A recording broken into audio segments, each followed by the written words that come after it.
From the Eves making the nation proud by clinching their maiden ODI World Cup title to the curious case of Rocco, there is so much happening in Indian cricket. And to discuss about all that and more, we have with us none other than former India cricketer Deep Dasgupta joining us at this point on Republic. Welcome to Republic, Deep. Thanks, Ankit. You know, it was an emphatic win, of course, for the Eves in blue. They won the World Cup for the very first time after 2 attempts in the past.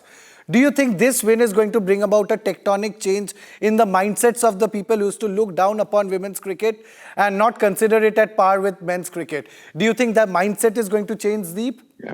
I think the mindset will change, but let's just look at historically as well. Every time India has won a World Cup, starting from 83, we know what has happened since 2007, the T20 World Cup. The whole landscape of cricket has changed since. Even 2011, when people are talking about 50 overs cricket, will it survive, not survive? So every time India wins a World Cup, there is a tectonic shift. There is no two ways. And this, I would like to believe, and I'm pretty sure about it, will have the same kind of effect that we've seen in the past. In terms of mindset, see, I think last couple of years, the mindset's already been shifting. So this is going to add a huge fillip into that whole change in the mindset, whole change in how we look at women's cricket. Because if you look at last 2-3 years with WPL, with not just India doing well, but in general, women's cricket, I think a lot of people, if you go to any of the WPL games, they're all chock-a-block. The stadiums are full. You won't find an empty seat. The TRPs are high. You've got sponsors who are exclusively looking at women's cricket. So it's not piggybacking on men's cricket. So I think there is a shift any which way. I think this victory will only kind of catapult women's cricket to a different, different sphere. That would obviously be a very heartwarming kind of a welcoming change. I didn't have this question initially, but I'll still like to ask you, who for you were the standout performers of the World Cup, the Women's World Cup? See, one me, specific performance, one performance if cricket, you can talk about. Yeah, for me, I think the biggest change in women's cricket in general, if you go back a few years, you would find 4-5 performers, right? Whether it was Mithali, Jhulan, obviously before that as well, Smriti, Harman. But if you look at this team, yes, there were big performers like Smriti contributed a lot. Pratika, that partnership contributed a lot. Obviously, Harman played that innings. Chemi played that innings. Deepti has been brilliant. So there isn't one. Small things like Richa's performance. They weren't like massive ones. But even look at semi-final, final, the two major games. She came in, got 15 ball 25, 20 ball 30. So those small contributions made a huge difference as well. So while I would like to say, yes, Smriti and Jemmy, that innings and all of that, Deepti right through. But I think this has been a proper team effort. And if you really ask me to put one person, I think Deepti, both with bat and ball, contributions from her. And hence she was the player of the series, of course. Can we compare Jemmy's knock against Australia in the semi-final to that of Kapil Dev's knock against Zimbabwe, which we all unfortunately didn't see? I see you've got a smile on your face, Deep. Can we compare it to that? Ankit, is it that sort of a performance, the magnitude? The magnitude, yes. I would compare that to 2017 Harman's knock against Australia. That was semi-finals as well, that World Cup in England. I wouldn't really compare it with anything else. I just want to stick with, women's cricket. And that's where I think, yes, what Harman's knock did in 2017 was huge for women's cricket. Suddenly people started taking notice of women's cricket from that knock onwards to a great extent, I'm saying. I think Jemmy's knock was right up there. I think that's obviously the highest run chase in women's cricket, but that is also for me, one of the best run chases in World Cup cricket, talking about semi-final against Australia. Australia has dominated women's cricket for they don't 2 know decades what now, it is to lose.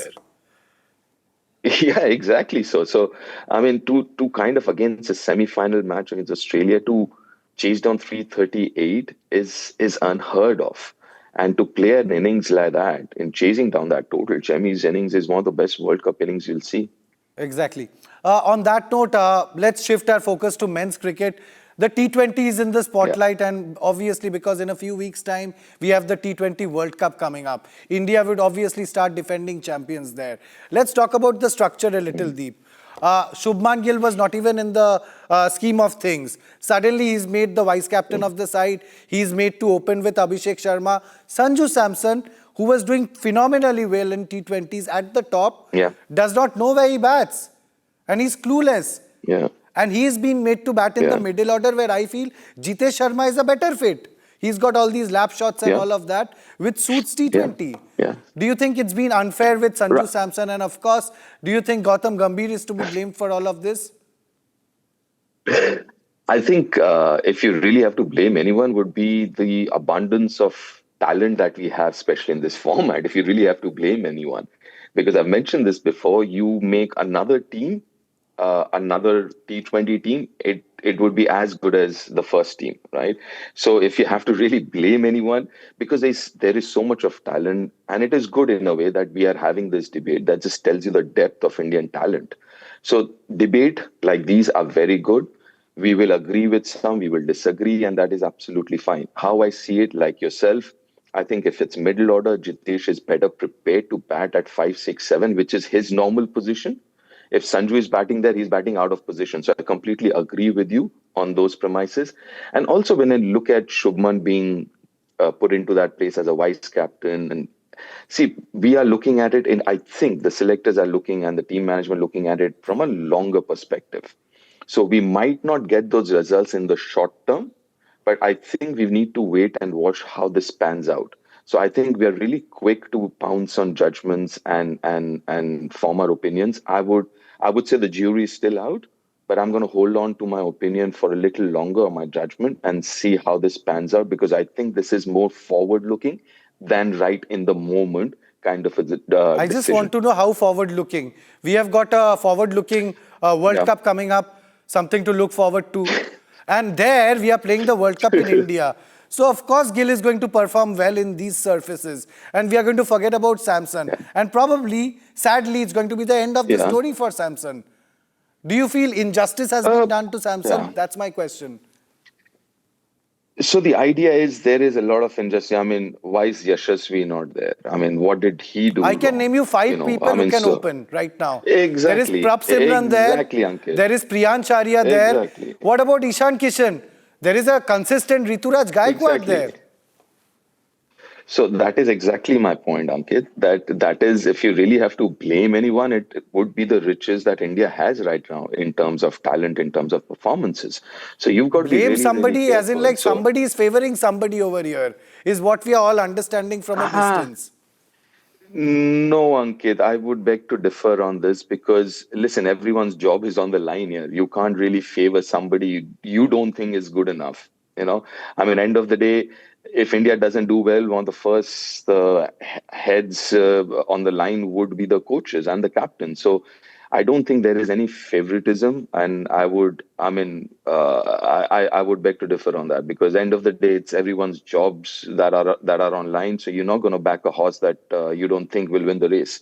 So yes, we might disagree, and I at times I do, but I also know that we've got to be patient with it. And I completely agree. The World Cup is not too far. I mean, we're talking about 4 months now, because there are also some technical issues. I don't know whether we have the time here not to talk about it in terms of Shubman Gill and his performance. Listen, Shubman's got 600 plus runs last season. He was phenomenal in the IPL. He's a quality player, so no doubt. No reason, but is he fitting into this side? That is the question, Deep. I think he does. And you feel he has pressure on him, knowing the fact that there are people waiting in the wings. Do you think that is adding to the pressure? He's human, end of the day. No, I think, No, true. But I think the pressure would be there when you play for India, because the kind of talent we have, it's nothing new. So if you have to play at that level, you've got to handle that pressure. If you, as they say, if you don't like the heat, just get out of the kitchen. But I don't think that is an issue with Shubman. I think the issue with Shubman, which I believe, is he's made some technical changes for red ball cricket, and that's the reason he's become so successful. We keep talking about his defense and all of that. And those technical changes come at a cost to a certain extent of his white ball cricket. So he still needs to find out that balance between red ball and white ball.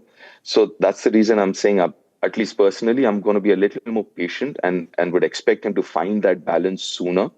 But yeah, I mean, listen, I mean, again, for me, I think you just got to back and see, because, like you said, he's quality, and there is other quality as well. I mean, Sanju, you mentioned Yashasvi, Priyansh.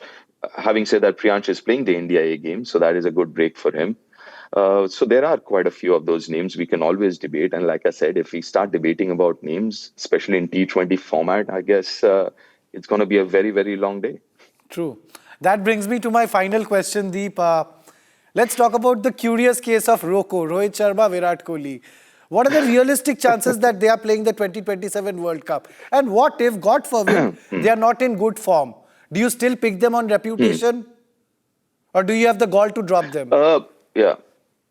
So, Ankit, I think what are the realistic chance? I think there is a realistic chance of them doing well and going on to play the 2027 World Cup.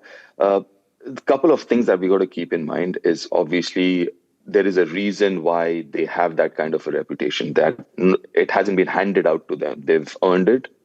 So that is the reason. And they have a reputation to keep for themselves. They have a legacy to maintain for themselves. So if they don't think, that's my personal view, if they don't think they're ready for it, they'll be the first person to say, you know what, I don't think I'm ready for it. Now, the big question is, how do they keep themselves prepared when they're only playing one format, and a format which is played the least right now? Right? We play a lot of test matches. We play a lot of T20. If even for test matches, you have first class cricket, you can go back and play first class cricket. But domestically and internationally, we don't play a lot of 50 over cricket. So the big question for me is, how do they keep themselves ready for international cricket? There is one thing going in the nets and practicing for 3 hours, going to the gym and all of that. But the other thing is match practice, and that to international cricket, that level of match practice. So what would be interesting to see, and quite intriguing as well, is how do they maintain that level of fitness without playing too much of cricket, which is, I'm sure they would be looking at Vijay Hazare, but again, there are not too many games in And the domestic cricket. quality and the I standard wonder if they obviously can won't go. be international there. True, true. That's a fair point. But at least they're playing some competitive cricket. Maybe coming summer they might come and play. They can play in England county cricket, as long as they're playing competitive cricket. So that is the big challenge that I see in front of them. Can they go on and play 2027 World Cup? Yes, I think they can. But it is going to be challenging. No two ways about it. So yes, we had a very good discussion with Deep Dasgupta over here, where he gave us a fair idea as to what is exactly happening in Indian cricket right now, be it women's cricket or the men's cricket. Thank you so much for joining us in this session on Republic. Pleasure. Hope to chat with you soon. Thank you.